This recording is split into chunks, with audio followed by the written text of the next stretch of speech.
السلام علیکم هموطنان عزیز. امروز 27 ایونی سال 2021 من به شما دو نمود انگور دو کشمش را پیشنهاد میکنم که در منطقه قرواتپا پخته رسید و در باغ من حالی نپخته است. پس نشان میدم و دوستی من از شهر قرواتپا برای من التماس کردم، روان کرد که من به نوار گرفته نشان دهم. دو نمود کشمش است، یکی سرخ است و دیگری سفید.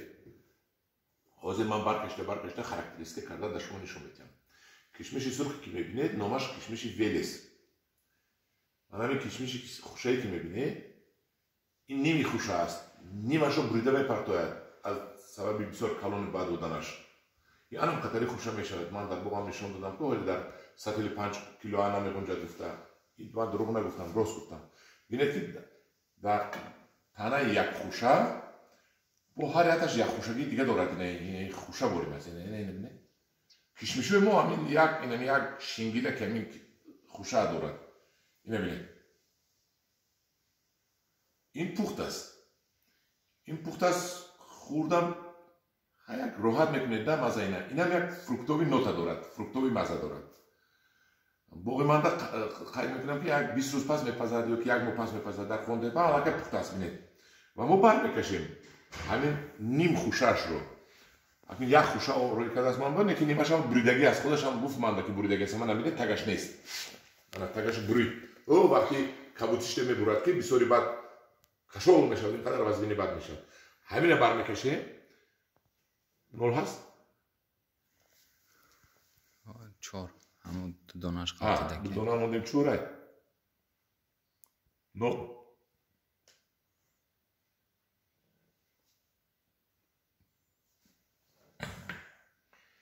یک کیلو 367 گرم، یک کیلو 400 گرم قریبی. این نیم خوشه همین انگور است، ویل است. یک اوکراینه در کارول کشمشه میگه گفت اینا همون یک از سلکسیونرهای کلان. این در حقیقت کارول کشمشه در اوکراینه هست. این خیلی سخن تعریفی دیگه ندارم. این کشمش این دیگه زیاد همین خیلی میشود.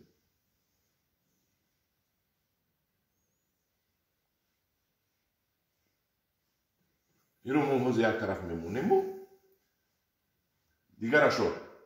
این اکن چینی وزنش قطعی و پیوستری نمیبرو برای که من دو دونش رو همجا میپرتویم. نشون تید دو دونش بگمانم 4 گرم شد. 4 گرم شد. 7 دو دونش 7 گرم شد. یعنی 3.5 گرم دونش بوده است. کشمش ما، کشمش تاجیکستان 4 خوشش رو ماند 1 کیلو میشد. برای ما از باغ ما باید نیست کردیم. بریده بالا دیگر کشمش رو پیوند کردیم. در جهان حاضر همه گذشته شده است با استعمال انگور بدانه. حاضر در آسیا هم همینطور انگور بدانه ماده شدگی از امریکا و اروپا و از پرتغال چیلی انگور بدانه آورده میفروشن اونجا. در انگور دانه‌دار از ماده بروماسول است. من روز در اینترنت خوندم برای چی ازبکستان از فروش انگور خفه ماده شده است. نشون که برای اون که انگور بدانه ندارن. بدانه دارن یک دو نمود که باید کنکورینس پاسوب نیست. انا اینا کنکورینس پاسوب نیستن. این دانه ندارد. من از من بریده نشون میدم. کشمش است باور میکنید البته. مرا دو تا رودیمن دارد. این در تگ دندان آدم هیچ نمیشد. رودیمن دونم نه رودیمن تک اینا مایده ها این ملویمک اینا در تگ دندان نجیخته که میشکنه پچق شده میرود. برای این کشمش بعد گویم به شما کشمش 3 کلاس میشود. یکم کلاس، دویم کلاس، سوم کلاس. کلاس یکم عموما دانه ندارد. من نشون میدم کلاس یکمش در اینجا هست. کلاس دویمش یک رکچه دارد. کلاس سومش من همین کشمش رودیمنت دارد. رودیمنتش همین دونچه مای در که تک دندان هیچ نمیکنه شما. من دیدید هم که با شیرین شده که خیلی راحت جون شده. اینه میگیریم این طرف میمونیم. نول میکنیم.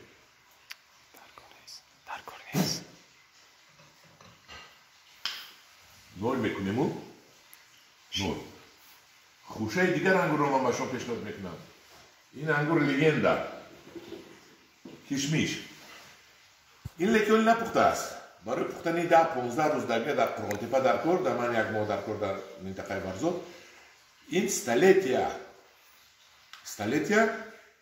سال 80 در امریکا برآوردگی بودم. این کلاس 1. این عموما دونه ندارد. برمیکشیم کشمیش رو.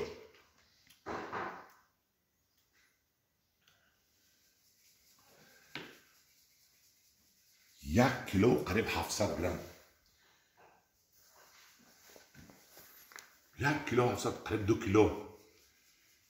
این به هم تو این خیلی کشمیش نیست در تاجیکستان نو پیدا کردیم و آوردیم تشکیل کردیم و تکرار میکنم این ولی زرد میشود.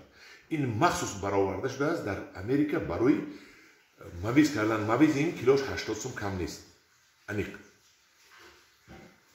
ما نکن انا یک تا کلونش هم میکنیم میبریم بیدونگیش رو میبینیم. انا گفتم یکم کلاس نه ریشه‌چه داره هیچی نداره. یکم کلاس دیگه تازه دونه نداره. این یکم کلاس. من گفتم که این حوض خم این ما میخوام ولی خندش نبرد نکرده است. و من گفت دوستم رفیقم که ولی خب من گفتم روی کن برای مخلصان من نورگیرم. کشمیشوی محلی ما و نه مایدار چند که محلی کم بود آورده بودن از خارجه. اکنون میبره در بازار رو اینو میگیرن. خورید اگر از اینا خورید راحت میکنید. باقم کنید از اینا کنید. یک خوشه این 2 کیلو براید اگر 4 خوشه و 1 کیلو براید البته اینو پرورش کردن بکن. برای من باقم رو از وقت کشمیشو همش رو تازه کرده بالای وقت این کشمیشو رو پیوند کرده سودیم. با همین نواری ما با آخر میرسد. با گروهی ما با گروهی انگور و باغ باشید. من باز نوارهای نو با شما پیشنهاد میکنم. ولی این انگور رو در باغ ما هم پزدگر من به شما نشان میدم. درختش رو قطعی خوشش کشالش رو در پناه خدا باشید.